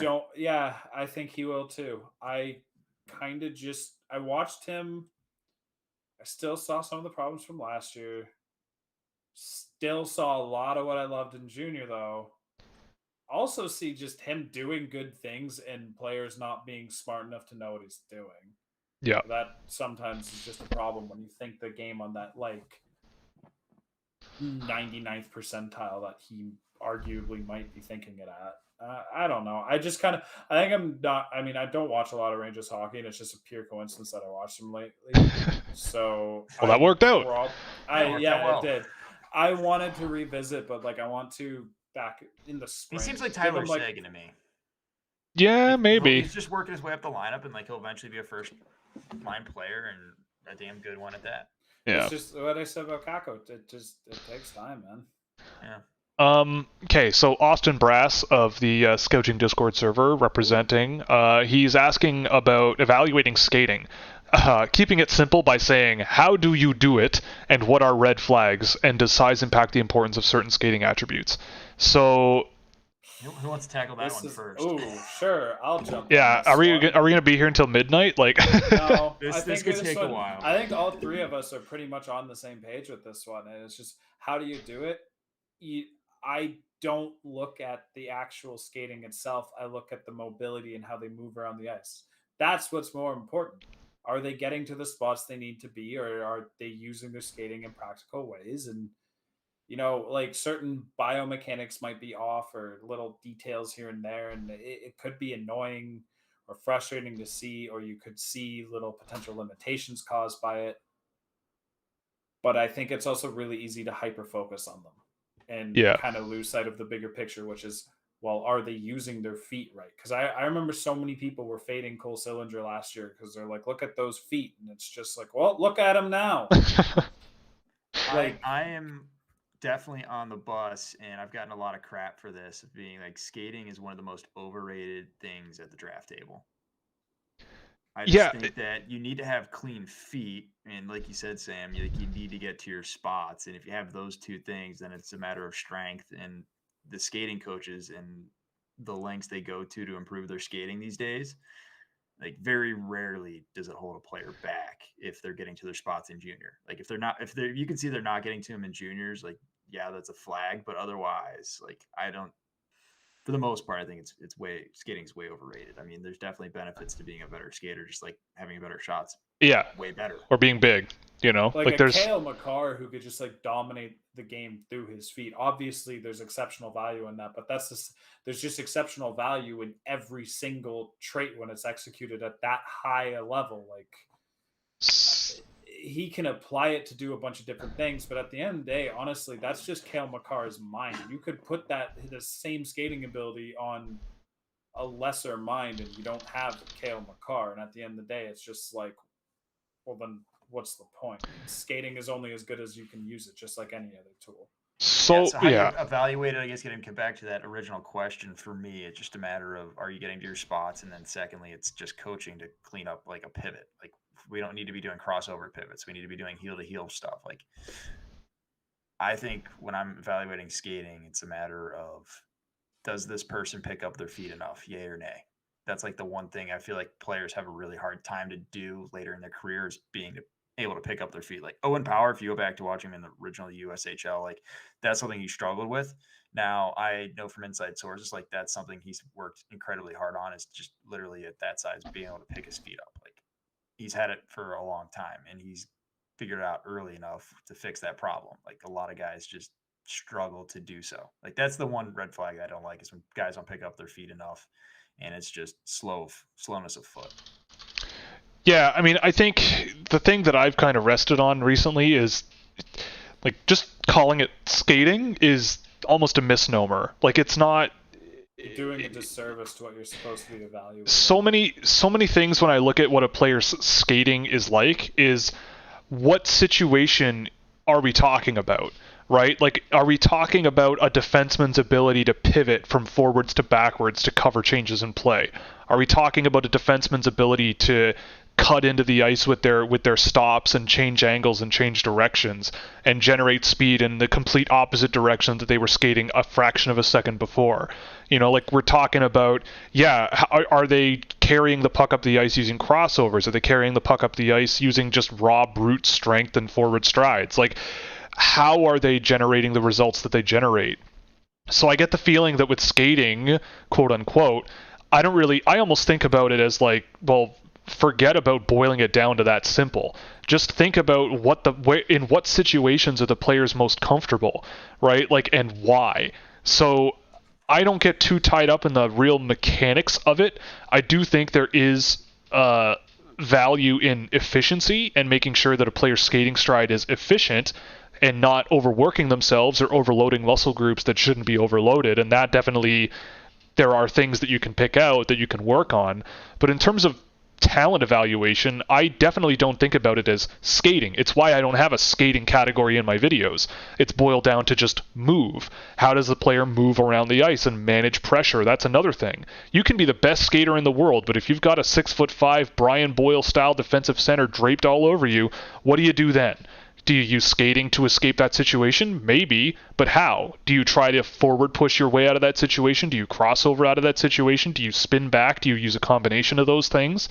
Like, skating can mean so many different things that when it's boiled down to just like, how does this player skate? It almost makes it impossible to get it right. So for me, I always look at it as like, well, where are they comfortable and where are they not comfortable? And you can pick that out and figure out, is there something biomechanical that you can fix, or is it that they're skating themselves into too much trouble, or they're taking on too many chances on their own? I don't know. So I think of it as like, in terms of what red flags are, the red flags for me are when the player's overall package just isn't working. Like, that's just the general red flag, is like, okay, I see like a Sasha Pastujov last year. That guy could not skate his way out of, I don't know what metaphor I can even possibly think of, but that guy's skating is a blatant issue. But the guy made it work because he can face pressure, spin off the pressure, and pass the puck to someone who's open and just maintain possession. Does it translate to the NHL? I don't think so for him, because of how far he has to go to become at least comfortable at the NHL pace of play. But that doesn't mean he can't.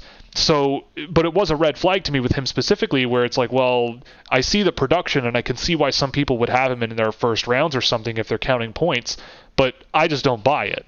And so in that sense, it's kind of a red flag. But again, it's so much of it is just like, how does it all intertwine with one another, and what situations are they comfortable and not comfortable?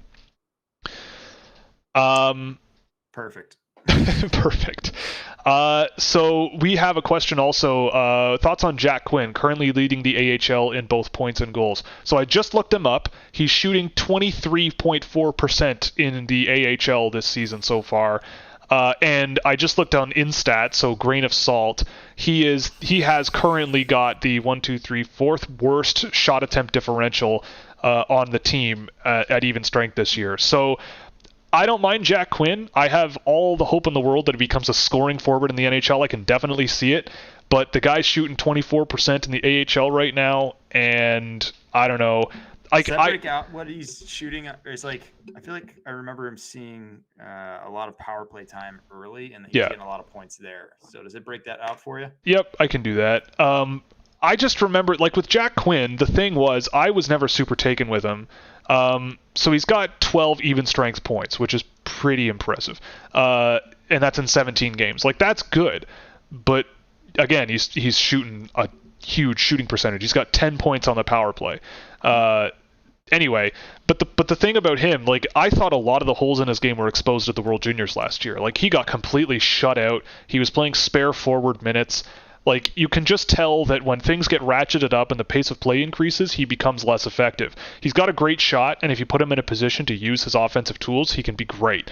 But Can he put himself in that position with consistency? And I get the feel, like with Peyton Krebs on his line, I feel like I wouldn't worry about him nearly as much. But again, like, I don't mind Jack Quinn, but you also look at who the guys were available, and there are a lot of other guys that I would be way more excited about having if I were a Buffalo Sabres fan this year than Jack Quinn. I mean, I like Jack Quinn, but the whole issue with that draft pick is, what are you passing on, right?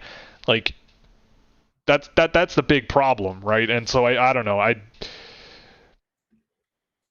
sure 2020 draft. Yeah, I'm sure he'll be a good offensive player in the NHL that can score on a power play or something. But I just feel like there were better players on the board. Like, if Marco Rossi doesn't get coronavirus and nearly die, is he on the NHL roster this year? Probably, yes. Right? Like, and he's probably doing pretty darn good.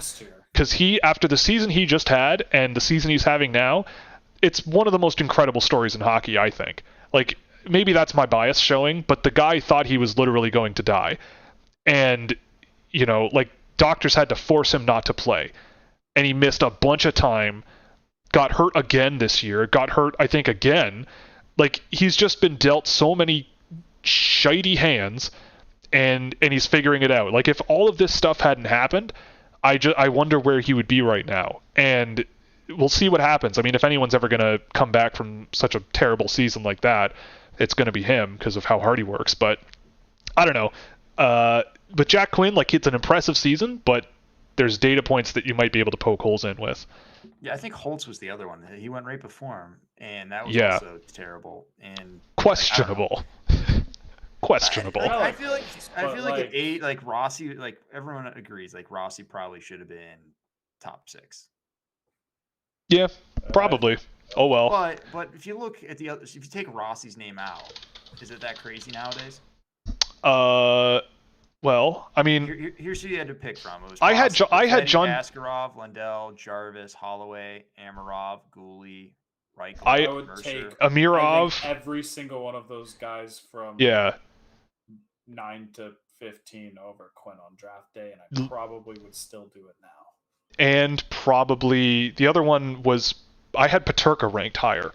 I love John Jason Peterka, and if anything, the story in Buffalo should be how impressive he has been this season. Like, he is bonkers. And I love John Jason Peterka. So there's a lot of guys that I would have had on that list ahead of Jack Quinn. But again, no disrespect to him. He was in my first round. He was in my, I think, 2020s range, something like that. But yeah, I mean, good for him. He's having a hell of a year already, but I'm not sure it's super sustainable. Maybe I'll eat those words. That's another one. Dawson Mercer, already in the NHL, doing pretty darn good. Okay. Oh man, we are really behind on these questions here. David St. Louis had a thing about Aatu Ratu's comp for Miroshnichenko, saying that Ratu had better tools at a younger age, which is maybe why they dominated, and that he didn't like Miroshnichenko last year. Well, David, that is your opinion. Where do you? I don't know. I'm just messing with him. I think we need to. I don't want to skip anyone, but we're definitely not making good time here. We're not. We should just pick out maybe some of our favorites. Like, for me, all right, it would be go Greg. Bedard. But what about him? But the World Junior, should he make it? Yay or nay? Imagine you could probably come up with an argument, but 16-year-olds playing, and it's just, I don't know. Lafreniere didn't look that amazing. Byfield didn't look that amazing when he was super young. I genuinely don't really remember too much. I didn't get to watch much of the World Juniors a year. Wait, did McDavid go at 16? Yeah. Yeah. Okay, yeah. I didn't watch much that year. Oh, yeah. Okay, so McDavid being the exception then, and if Bedard is truly on that level, then sure, why not? I mean, we'll see if he makes it at camp or not. If he does, then I imagine we're probably going to see something fun. I just think he's behind on the speed. Like, I just think that he's better with talent, and I think probably Shane Wright would be a better pick because, like, I believe Wright's not doing so hot, right? Not really. He's been he also good, has a but terrible he's getting a lot. No, he's getting quite a bit better, and I think people are overhating anyways. So I think a lot of people just don't know what type of player Shane Wright is. Shane Wright's not Connor McDavid. That's the thing. He's not Connor McDavid. He's not John Tavares. He's not, like Ryan Nugent-Hopkins. Yeah. I think that makes sense. I think Bedard should not go because, like, why he's dominant, I don't think he is ready for U20 best in the world. I get the feeling that he's a guy that you maybe bring as like your fourth line or spare forward, and you try to rotate him in the lineup when you're confident with him. Like, I feel like him playing against some of the lower level teams, like he'd have quite a lot of space to play with, and like he's so smart, I think, and so crafty at drawing in pressure and then defusing it by using line mates. Like, he's such a great team player, but he also does some crazy individual skill stuff that just blows your mind. So I don't know. I get the feeling that I wouldn't be surprised if he gets left off the team as like one of the last cuts, especially with how Hockey Canada seems to be approaching the team. But I mean, it would be interesting to see what he could do at this age, and it wouldn't be unprecedented. And I think that this season his numbers kind of trail what his actual talent level has indicated from what I've seen of Regina. But we'll see.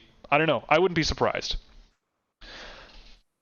Greg, do you have any more favorite questions that you want to pull out before 10 p.m. hits?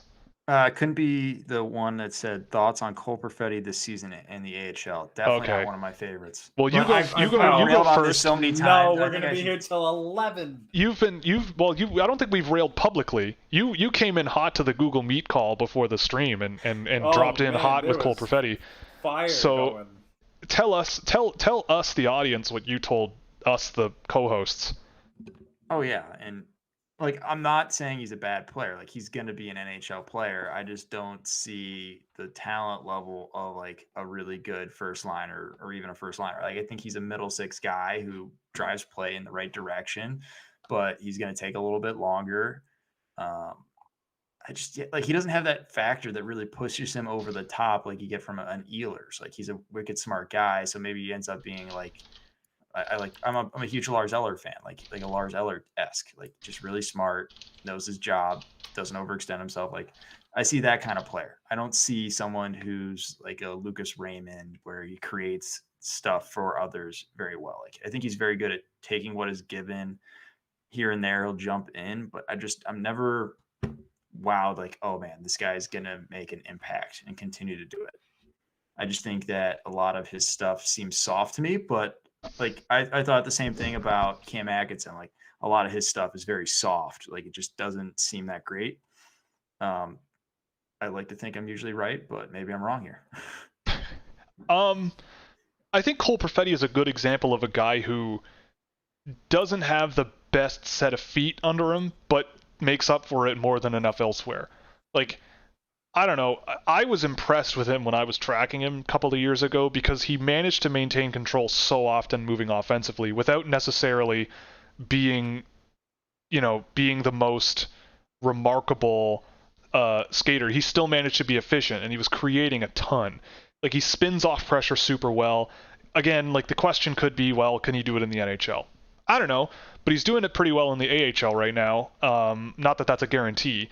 And I think maybe, I could see that his lack of pace and stuff may be a limitation, and he ends up in that Lars Eller range, and he might be just kind of a useful piece of an NHL team. But I don't know. I thought that he's shown pretty well this season. I've only seen him very briefly, but just his skill level and sort of the rotational mobility to get off pressure and create space for himself is interesting. But we'll have to wait and see, I suppose. I don't know. Sam, anything to add? No, I like watching YouTube in this debate more than participating in it, to be honest. Yeah, he's a good player. I'm on the Will side of things for the most part, but I get where you're coming from. Now that, well, at first I didn't. Now that I'm hearing you talk about it more, I'm seeing where you're coming from. I kind of just want to say, like, I want to see how it goes after the next, I don't know, few years. Time will tell, but I would bet on Perfetti reaching the upside, or at least reaching close to the upside. There's guys that are undersized, like Eklund, that get me excited. Like, they have a lot of aspects that make them dynamic. I mean, like, a Johnny Gaudreau is a classic example. Like, Perfetti does not remind me of that. Like, I don't think he's that type of player. Like he Like, doesn't I think if you're open drafting him lanes. for that, Like then you're miscasting him. I think he does open lanes, but just not in the same way that the players that you mentioned did. Like he doesn't share a lot of traits with those. And if he tries to play that game in the NHL level, then yeah, you're probably going to have some problems. But I don't think that's his game. I don't think that's the type of player he is. He's more. Do you guys think he speeds up the game or slows this game down? Slows. To his speed. He slows the game down to his speed, but I think he makes up for it. That's my problem. You know, that's my number one problem with him is like he always slows it down to his pace, which is not a good recipe for the NHL. I agree, but I kind of think he might be the exception to that because there are some players in the NHL who are capable of slowing it down to their pace. It's just yes, capable of doing it, but not like every single time. Fair. I see. Yeah. Like again, maybe a like player I see that where you're slows the coming game from. down a lot and is good at it. Like the only guy I can think of is Patrick Kane. Yeah, Draisaitl.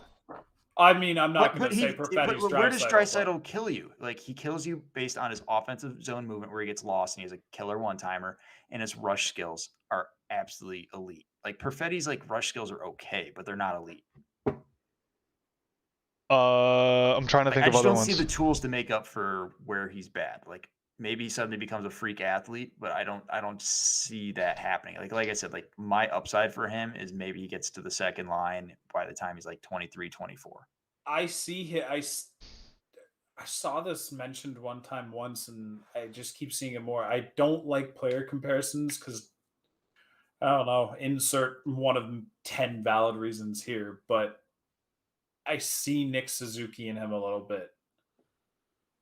In a way that Suzuki. One guy gets to the middle, the other one doesn't. The other one gets the good scoring opportunities consistently. The other one does not. That's the thing. This is why I hate player comparisons. But there's some. It just like the way Suzuki can slow the game down to himself sometimes and just like survey his surroundings and just make the right play. Super deceptive body language the whole time. I just see that in Perfetti, and it's just like, well, sometimes shit. Like if it works, it works, and I think he can make it work. Like I see Perfetti as a smart player. Like everyone says that. I just don't think he processes it fast enough, and he doesn't set himself up for good conditions. Like he always falls back into what's given. Like yeah, I mean that's I just don't fair. see him forcing his will onto any game ever. That's fair, but the counterpoint for me is like his ability to react is, in my opinion, elite. Like that's what sets him kind of apart a little bit. Is his That's ability? why I think he's an NHL guy, is because he can do that. But Yeah. I don't think he ever reaches that first line because he doesn't have the other aspect. Like that's my whole thing. Like I'm with you on it. Like he's an NHL guy. Like don't get me wrong, I'm 100% with you guys on that. Yeah. It's a matter of where I see the ceiling. I see the ceiling very much lower than I feel like most people have. And I think, but that touches on something interesting though, is how much we misuse ceiling and like how much we set expectations of players and what their ceiling could be. Like if Cole Perfetti ends up a good second line center for the Winnipeg Jets down the road, that's a great thing. Like that's a great asset to have on your team. And he was picked 10th overall. Like getting someone at 10th overall that is a night in, night out reliable offensive contributor that you don't want to not have on your team is a good thing. Those are hard to find. Like you're not going to get a Trevor Zegras at 9th overall every single year. You might get lucky, like, you know, if William Eklund, for example, falls to 7th or something. But I look at the guy like Cole Perfetti and go, yeah, I mean, if he went 4th overall, maybe in retrospect there might be a few question marks, but gosh, I mean, he's doing pretty well, and if he ends up in this sort of good second line range, that's a good thing. First line players are extraordinarily rare. And sometimes in the draft, you just strike gold. I mean, we can have arguments. That's my thing. Is like you're going for a guy where the floor we all know is pretty high. Like if you're in that range, like I want to see you reach. Like Quinn was not the guy to reach on. Right. But there's other guys that were there that I feel like you can reach on. Like right. What you want to see, and then like I just don't see it again in the player himself to truly. Like you're right, like at 10, if you get a good night in, night out, I just think he's not going to end up being a center. I think he's going to end up being a winger, and he's probably going to be a good third line guy, like not quite Galchenyuk-esque, but ish. Right. And there's the PTSD.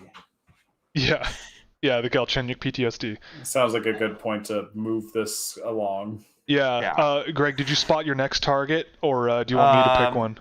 We got Kravitsov's been talked about quite often here by Jesse Barr. Yeah, he asks me about him every single stream. I don't know. Kravitsov has 5 goals so far in the KHL. He has 5 points in 2 of the games he's played so far. So, and the rest of the games he's been scoreless, I believe. So I don't know. I don't see it with Kravitsov. I've said that multiple times. I've went and watched a bunch of his NHL tape and just, I don't know. He's a catch and release shooter. Like, that's his job. Don't see it with Kravitsov. He's a catch and release shooter, always has been, and the Rangers didn't make him a catch and release shooter. They tried to turn him into something else, and they frustrated him and pissed him off, and he left. So, I don't know. But there's something there, for sure. There's a player there, I think. But, yeah, I don't know. Not... Same as every week for me with Vitaly Kravitsov. Same as every week. I see 2 good questions. Well, one is about Cooley making the U.S. junior team. Probably not. Yeah, I don't think so. But it'd be fun. A lot of it is because U.S. is loaded. But I think if he went, he would do pretty decent. Well, I don't think he'd be bad at the time. Logan Cooley is awesome. Yeah, he's top 5 for me. He's top 3 for me, I think, right now. Next 2 years he'll be there, and he'll be very good, I think. Oh, yeah. The other one is about Isaac Howard, since pretty much last year he was incredible. This year the statistics aren't backing it up. How good is he? Yes. The answer is yes. I really like Isaac Howard. I love Isaac Howard. He's got a great set of hands. He's shifty. He's agile. He's a creative playmaker as well that I've seen. I mean, the goal scoring I think hasn't quite been there, but I don't really mind. I think he's been a really, really interesting sort of dynamic offensive guy that comes and goes. I think that's kind of frustrating, but I have a lot of hopes for him. I don't know, Sam, you've watched him as well. Take it away. I pretty much just what you Isaac Howard's got one of the higher ceilings for forwards. Yeah, 100%. He's one of the more electrifying, in isolation moments. In isolated moments, he's one of the more exciting players in the entire draft, right? He makes some plays where you go, oh crap, here we go. And he has a sophisticated approach to the game as well. It's not, I don't want to say it's mature because it's still very junior hockey. I have more talent than you based. Yeah. But you can see just so much of where the fat will be trimmed. And I don't really think of him as a player, when I watch him, as someone who is over-reliant on winning those micro battles and those 1v1s and escaping that tight incoming pressure from 2 different angles. He can do all of that and do so in a way that doesn't just completely hold the team back, which is probably one of the things I look for the most in those high-end talent players like Isaac Howard in the first place. If they're not consistently driving play for their team all the time, okay, well, what are they doing? Are they harming their team? Or are they pretty much just making it a neutral thing at best or an advantage for the team?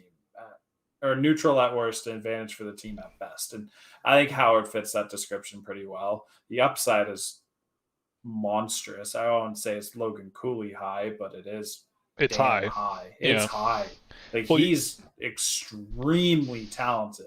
Yeah. Probably more talented this year than he was last year. The points don't show that, but he can he can make highlight reel plays that you don't see a ton of out of other players in the draft this year that I've seen. I'm just looking at his track data now, and it's absolutely wild. He's got 40% involvement in offensive transitions, control on 82% of them. I think this is 2 games as well. His offensive threat, which is dangerous passes plus dangerous shot attempts, is over 30. So every 30 seconds he's on the ice, he's either putting a puck to the center of the ice or taking a shot from the center of the ice. All of these things are really, really positive. Defensively, he's involved in, 7% defensive transitions, which is low. He's pretty small and not the quickest guy. But he does shut them down pretty often, especially with his stick checking. So I think there's a lot to like with Isaac Howard for sure. Who's got next? A few questions on Ryan Tevberg, or however you pronounce his name. Ryan Tverberg, yes. Which we all were already talking this morning. about him, and I don't say we know him the best, but I went, of course, and watched video as soon as I saw that. Like, okay, why is a 7th rounder getting it's not the first time. It's happened weirdly before.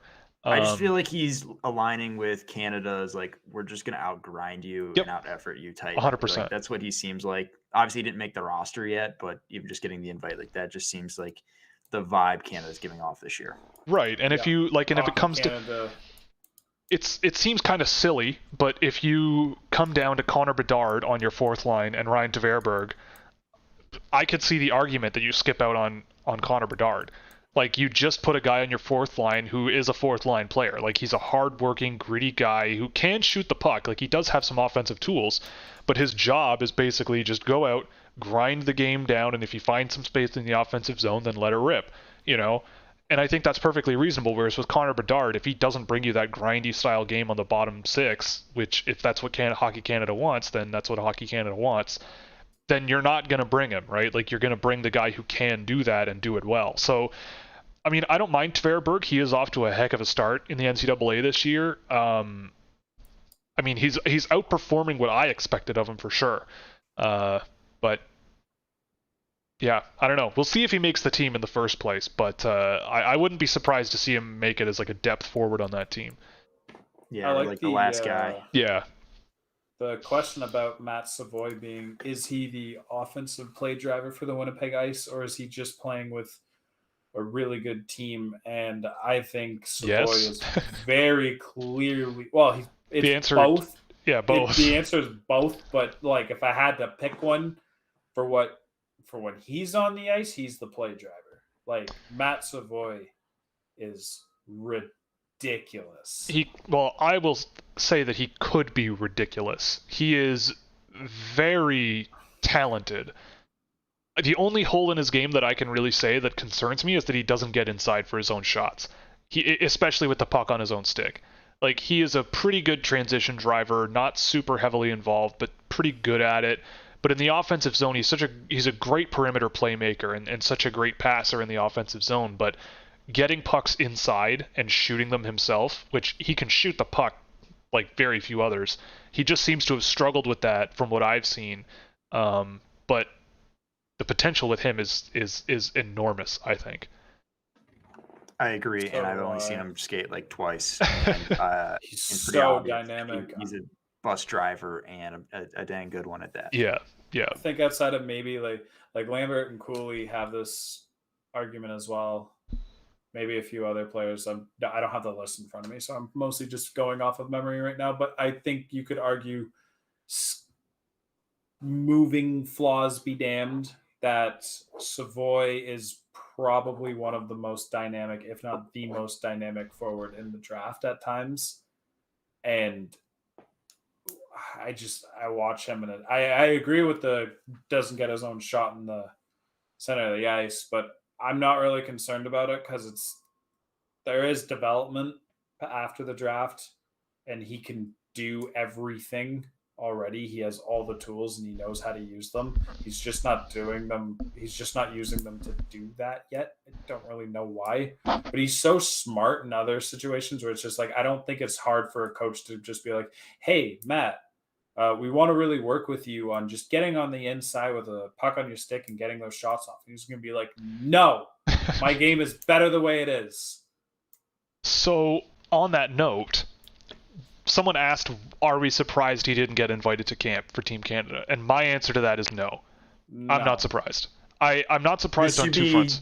D+1s, like, yeah, you can't just bring you can't. I mean, I know he's been very good in the WHL this year in terms of point production, but you can't bring all the draft eligibles. Yeah, you can't bring all the draft eligibles, and there is an argument to be had about guys who are draft eligibles being maybe not quite ready for that stage yet, and it is a big deal, especially for Canadians.